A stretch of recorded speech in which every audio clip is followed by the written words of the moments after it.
L'Assemblée générale entendra à présent une allocution de Son Excellence M.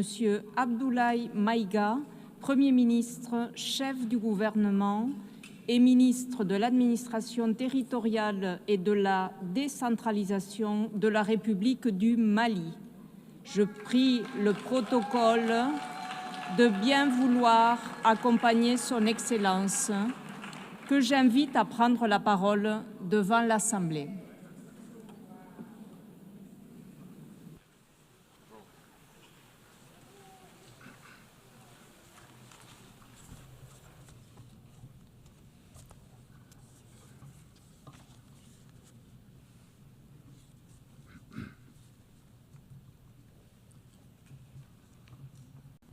Madame la Présidente de l'Assemblée générale, Mesdames et Messieurs les chefs d'État et de gouvernement, Monsieur le secrétaire général de l'Organisation des Nations Unies, Mesdames et Messieurs, à l'entame de mes propos, j'ai l'honneur de vous adresser les salutations cordiales et de vous transmettre les messages des pères fondateurs de la Confédération des États du Sahel, AES, leurs Excellences le général d'armée Assimi Goïta, président de la transition, chef de l'État de la République du Mali, président de la Confédération des États du Sahel, le capitaine Ibrahim Traoré, président du Faso, chef de l'État,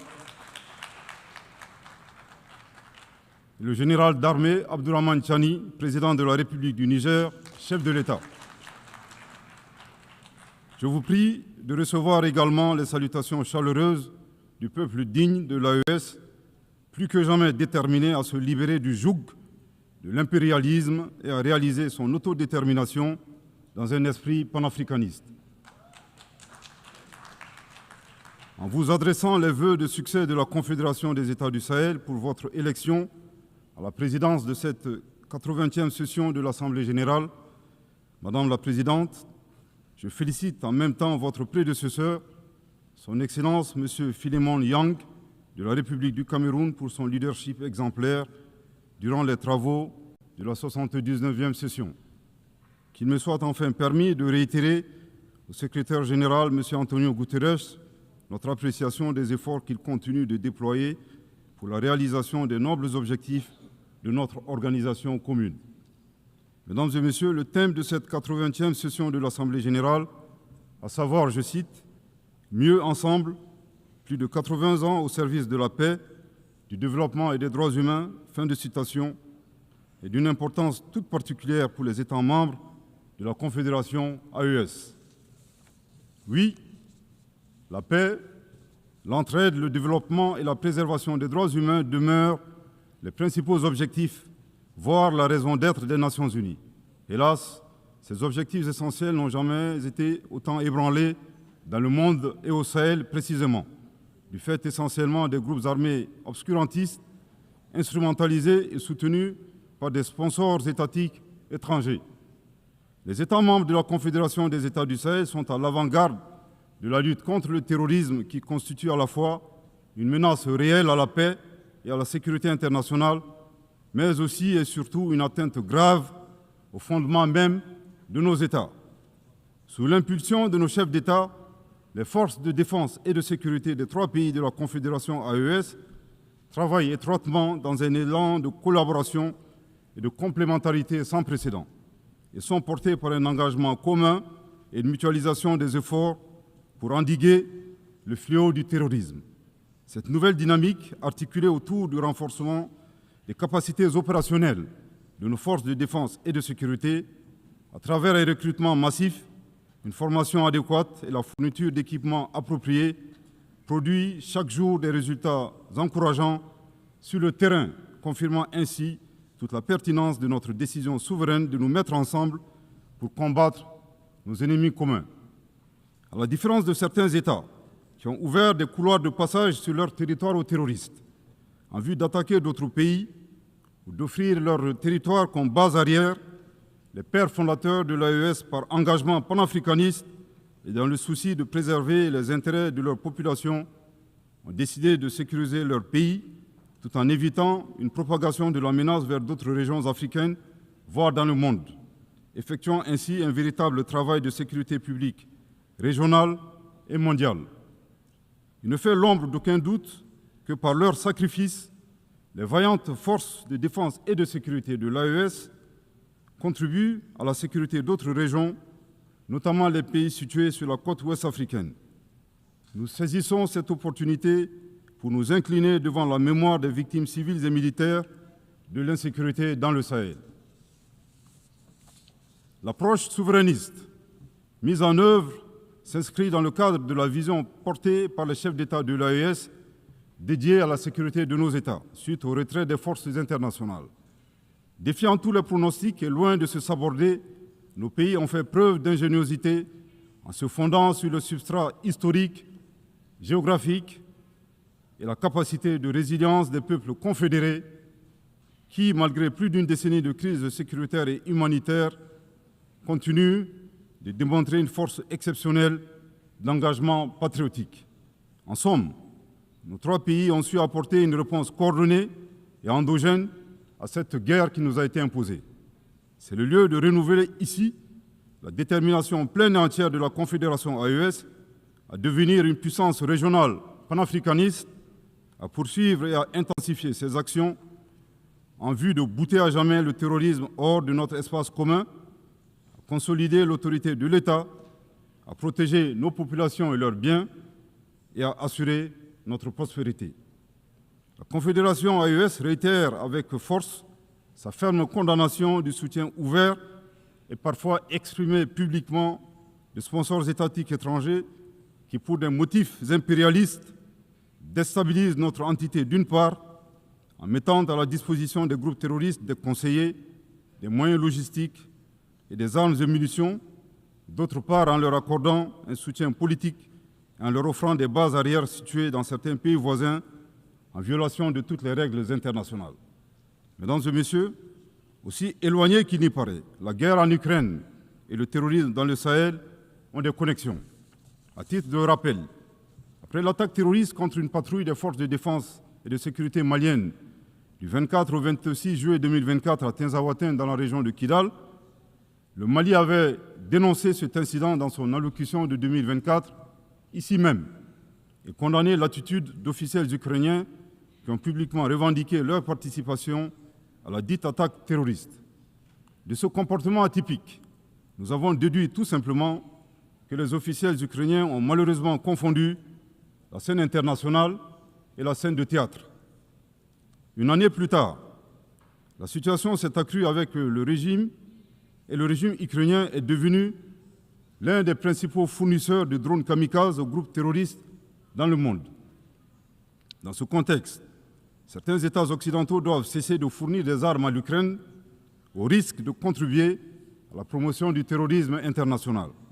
Pour d'autres, dont le régime français nostalgique de la colonisation est préoccupé par sa perte d'influence dans le Sahel, l'appui au régime ukrainien relève d'une manœuvre consistant à occuper l'attention de la communauté internationale sur la guerre en Ukraine, tout en sponsorisant les groupes terroristes évoluant dans le Sahel.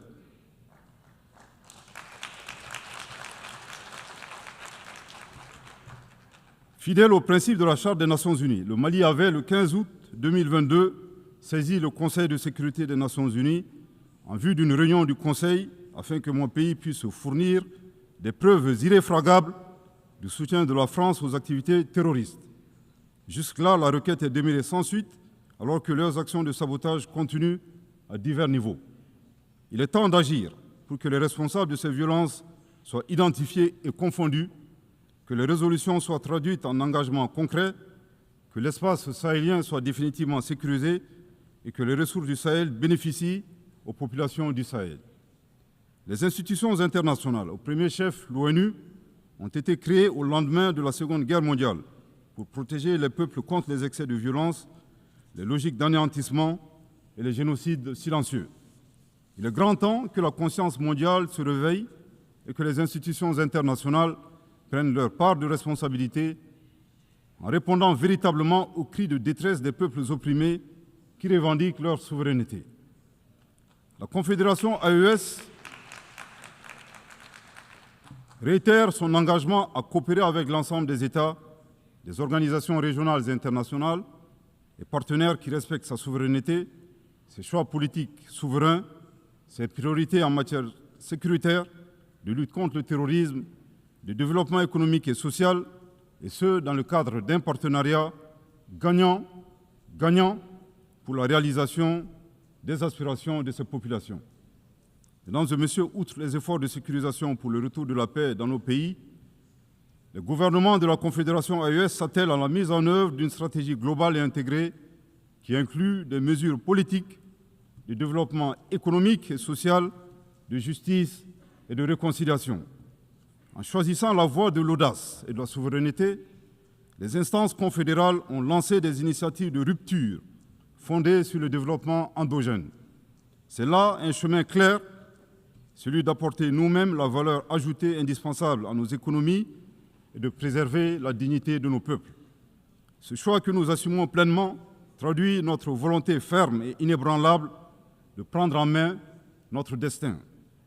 Dans la même optique, nous avons inscrit au cœur de nos priorités nationales et confédérales des politiques d'investissement stratégiques dans différents domaines prioritaires tels que les infrastructures, l'énergie, l'industrialisation et la diversification de l'économie. Participe de cette dynamique la création de la Banque confédérale pour l'investissement et le développement visant à réaliser les projets confédéraux. La Confédération des États du Sahel fonde ses ambitions de développement sur des atouts indéniables. Un territoire vaste de 2 800 000 km² et une population de 75 millions d'habitants, dont la majorité est composée de jeunes. À cela s'ajoute sa diaspora forte, engagée et agissante. Elle compte également sur ses terres fertiles, ses nombreux cours d'eau, ses sources d'énergie et ses réservoirs en ressources minières parmi les plus importants au monde. Mesdames et messieurs, la troisième dimension du thème de cette 80e session de l'Assemblée porte sur les droits humains. La Confédération AES réaffirme son attachement à respecter et à faire respecter le droit international des droits de l'homme et le droit international humanitaire, conformément à son histoire millénaire humaniste et à ses engagements nationaux et internationaux. Cependant, nous restons fortement opposés à l'instrumentalisation de la question des droits humains à des fins politiques ou de déstabilisation de nos institutions nationales, voire de nos États souverains indépendants. Là de cette situation est soucieux de préserver la souveraineté et la dignité du peuple. Les chefs d'État de la Confédération AES se sont retirés avec effet immédiat du statut de Rome de la Cour pénale internationale le 22 septembre 2025.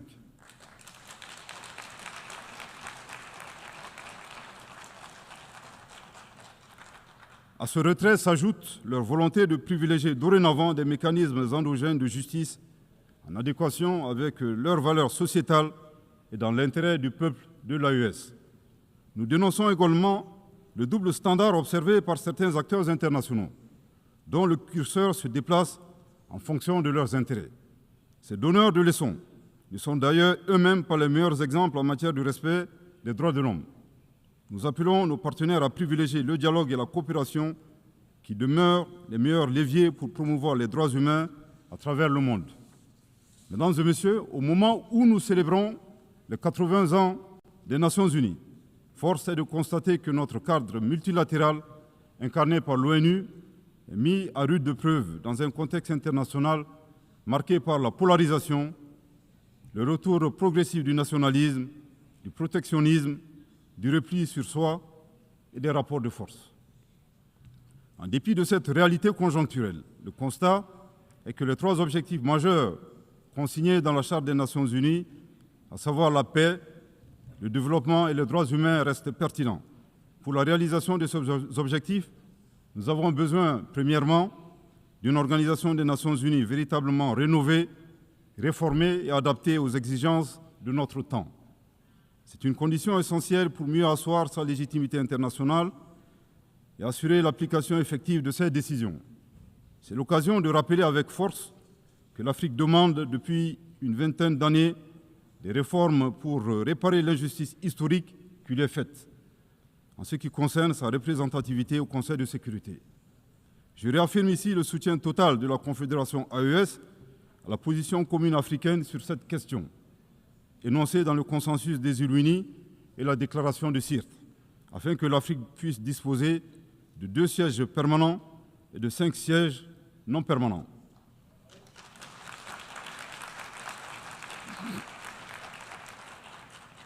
Deuxièmement, nous avons besoin d'une organisation des Nations Unies garante du respect du droit international pour tous.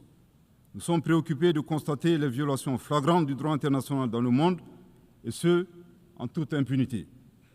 Ce 80e anniversaire de l'ONU est pour nous, États membres, l'occasion de réaffirmer notre attachement indéfectible à un cadre multilatéral fondé sur le droit et non la force.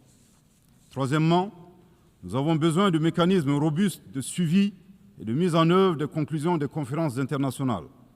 Le constat dans ce domaine est clair. De la création de l'ONU en 1945 à nos jours, nous avons tenu des dizaines de conférences internationales dont les engagements ont été très faiblement, sinon pas mis en œuvre, au profit des populations que nous représentons ici. Cette situation doit impérativement changer. C'est pourquoi nous plaidons pour que les réformes envisagées prennent en charge cette problématique afin que nos nations respectives puissent bénéficier des dividendes des engagements pris sous l'égide de l'Organisation des Nations Unies. Pour sa part, la Confédération des États du Sahel est disposée à apporter sa contribution en vue de la réforme devenue indispensable du cadre multilatéral des Nations Unies. S'agissant de la gouvernance mondiale actuelle, il apparaît de plus en plus évident qu'elle n'est plus adaptée aux défis actuels et à venir. Elle a plutôt besoin d'une refondation plus hardie des instances économiques et financières internationales qui gagneraient à prendre en charge la question du financement de la sécurité et de la lutte contre les crises exogènes. À cet égard, des mécanismes innovants comme les BRICS offrent une alternative constructive et plus respectueuse des intérêts des pays émergents et en développement, tout comme les initiatives africaines de financement du développement auxquelles les pays du Sahel accordent une attention particulière pour briser le cycle vicieux de la dépendance et du surendettement. Dans cette dynamique, les préoccupations de l'Afrique en matière de développement économique et social sont à prendre en compte. Une Afrique présentée comme continent de l'avenir, riche de sa jeunesse, mais hélas qui fait face au lourd fardeau de la dette extérieure, au pillage de ses ressources, au commerce inégal, au transfert négatif des ressources et aux aléas des changements climatiques, entre autres défis. Mesdames et messieurs, au plan national, le Mali, dans sa quête de paix et de stabilité durable, et conformément aux aspirations de ces populations exprimées lors du dialogue intermalien pour la paix et la réconciliation, a adopté une charte pour la paix et la réconciliation nationale, fruit d'un processus participatif, inclusif, axé sur le dialogue et la concertation entre les Maliennes et les Maliens de toutes les couches socio-professionnelles et de la diaspora. La charte incarne notre détermination à renforcer l'appropriation nationale du processus de paix au Mali. Elle s'appuie sur nos réalités, nos valeurs traditionnelles et nos mécanismes endogènes de règlement des différends afin de se tourner résolument vers un avenir partagé et promoteur. Le 22 juillet 2025, lors de la remise officielle de la charte, Son Excellence le général d'armée Assimi Goïta, président de la transition, chef de l'État de la République du Mali, dans son allocution, a mis l'accent sur la portée historique de cet événement en ces termes. Je cite : « La présente cérémonie est d'autant plus singulière qu'elle est porteuse d'un rêve collectif, celui de l'espoir d'une paix durable, de la cohésion sociale, en somme la réconciliation dans notre chère patrie. » Fin de citation. S'agissant des préoccupations régionales, je ne saurais passer sous silence la destruction d'un aéronef de type drone des forces armées maliennes le 1er avril 2025 par la junte algérienne. Le Mali condamne fortement cette agression et a saisi la Cour internationale de justice à cet effet. Depuis son accession à l'indépendance le 22 septembre 1960, le Mali n'a ménagé aucun effort pour la décolonisation du continent africain. À ce titre, il a activement soutenu de manière exceptionnelle l'Algérie dans sa guerre de libération contre le colonisateur français. Au regard de cette position politique constante en faveur du panafricanisme, ajoutée à la proximité géographique entre deux pays qui partagent une frontière distante de 1300 km, le Mali a toujours observé à l'endroit du peuple frère algérien une attention bienveillante. À rebours de cette approche constructive du Mali, nous mettrons en exergue 3 situations incongrues et incompréhensibles ayant marqué les relations récentes entre nos 2 pays. 1. L'attaque lâche et perfide ayant visé les forces armées maliennes à Tinzaouaten s'est déroulée à quelques kilomètres de la frontière algérienne. Curieusement, la junte algérienne n'a rien vu ni entendu, alors même que l'acte terroriste a été planifié sur son territoire. Troublant pour un pays qui a été désigné comme champion de l'Union africaine de la lutte contre le terrorisme et qui est devenu ces dernières années champion de la promotion du terrorisme et exportateur de terroristes.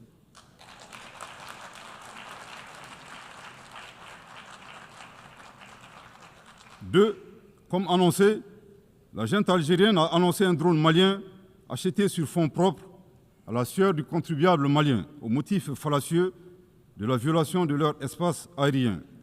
Le Mali est troublé par la thèse de la junte algérienne défiant les lois de la physique et suivant laquelle un objet abattu dans l'air est capable de se déplacer à partir de son point de chute sur 22 km, puis de se retrouver sur le territoire malien.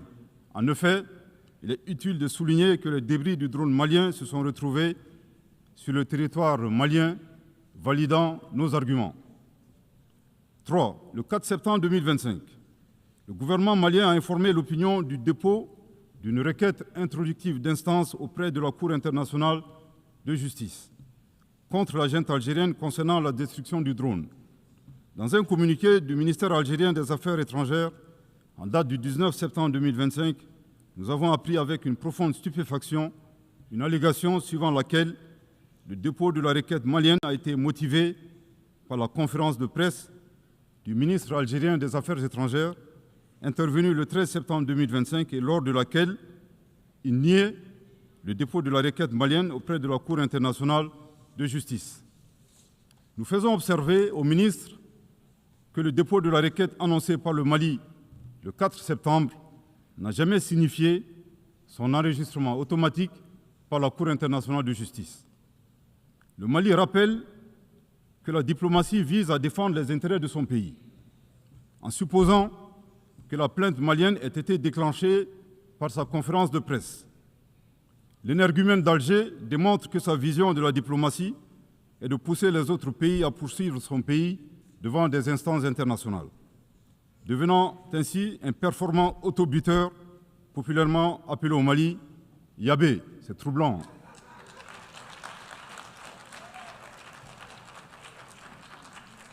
Au passage, le Mali rend un vibrant hommage au ministre des Affaires étrangères de la junte algérienne. En effet, le mensonge corrompant tout, il vient d'ôter toute crédibilité à la version algérienne de la destruction du drone malien. Aussi, nous n'avons point été surpris par la fuite en avant de la junte algérienne qui a refusé de donner son consentement à la compétence de la Cour internationale de justice suite à l'affaire de la destruction du drone malien, craignant ainsi d'être démasqué publiquement comme agresseur et soutien du terrorisme international. Au regard de ces 3 points insolites, le Mali recommande à la junte algérienne, d'une part, de faire sienne cette citation de Amadou Hampâté-Bâ dans Vie et enseignement de Thierno Bokar, le sage de Badiangara, je cite, « Certaines vérités ne nous paraissent invraisemblables que tout simplement parce que notre connaissance ne les atteint pas. » Fin de citation. Nous les invitons à chercher à connaître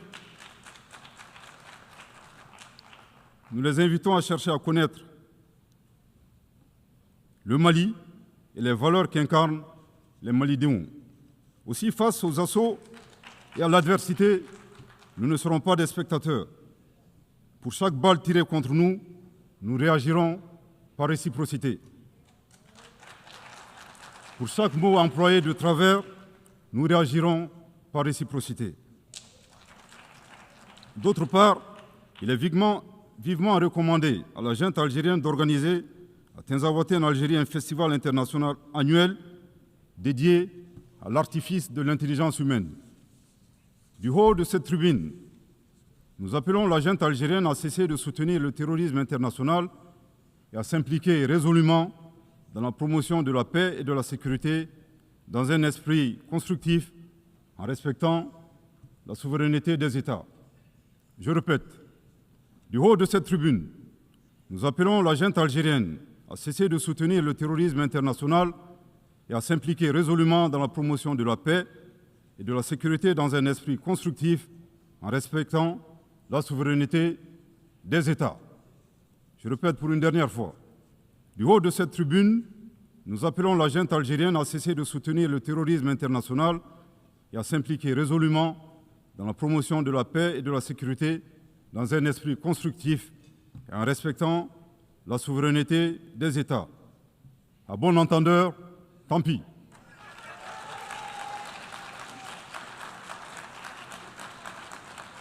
Madame la Présidente, Mesdames et Messieurs, l'occasion est ici propice pour exposer l'avis d'un citoyen, le point levé à l'aube de notre souveraineté retrouvée, partagée par le peuple de la Confédération AES.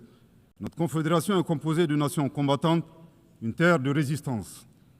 Ce que nous affrontons, ce n'est pas un simple conflit intérieur, c'est une guerre hybride soutenue par des intérêts impérialistes où les ennemis de la paix portent parfois des cravates. Si l'ONU continue à feindre l'ignorance, elle cessera d'être la somme du monde et deviendra le bras passif de l'injustice mondiale. Nous disons ceci, la Confédération AES n'a pas peur, elle ne cédera pas, elle résistera encore et toujours.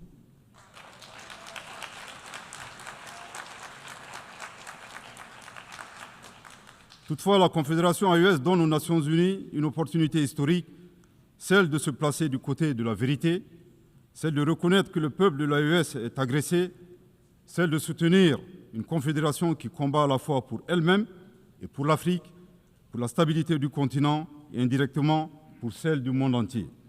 L'histoire jugera, elle jugera ceux qui ont armé les forces du mal, elle jugera ceux qui ont détourné le regard, elle jugera ceux qui ont oublié que la justice est la seule voie vers la paix durable. La Confédération AES ne demande pas l'aumône, elle appelle à la conscience. Pour conclure, je voudrais réaffirmer ici l'attachement de la Confédération des États du Sahel aux valeurs, aux buts et aux principes de la Charte des Nations Unies. Aussi, la Confédération AES indique qu'on ne peut être mieux ensemble qu'à la condition d'œuvrer collectivement pour un multilatéralisme à visage humain, fait de dialogue, fondé sur le droit, la coopération et la solidarité entre les peuples, promouvant la paix et le développement dans le respect de la souveraineté des États. Cependant, nous ne pouvons et nous ne devons continuer à faire la même chose durant des années à venir pour espérer des résultats différents. Il y a un besoin urgent de réforme à opérer dans notre cadre multilatéral existant, incarné par notre organisation commune. La célébration des 80 ans de l'ONU nous offre cette opportunité historique pour adapter l'organisation aux réalités du moment, capable de répondre efficacement aux défis présents et futurs. La Confédération AES reste disposée à jouer toute sa partition dans la quête de réponses collectives visant à préserver les générations futures du flot de la guerre, à assurer un développement harmonieux pour tous et à promouvoir et protéger les droits humains. Que Dieu bénisse la Confédération des États du Sahel et préserve son peuple des forces obscurantistes et destructrices du monde. Que Dieu bénisse le Mali et préserve les Maliens des forces obscurantistes et destructrices du monde. Que Dieu bénisse l'Afrique et préserve les Africains des forces obscurantistes et destructrices du monde. Que Dieu bénisse le monde et préserve l'humanité entière des forces obscurantistes et destructrices du monde. Je vous remercie de votre très aimable attention.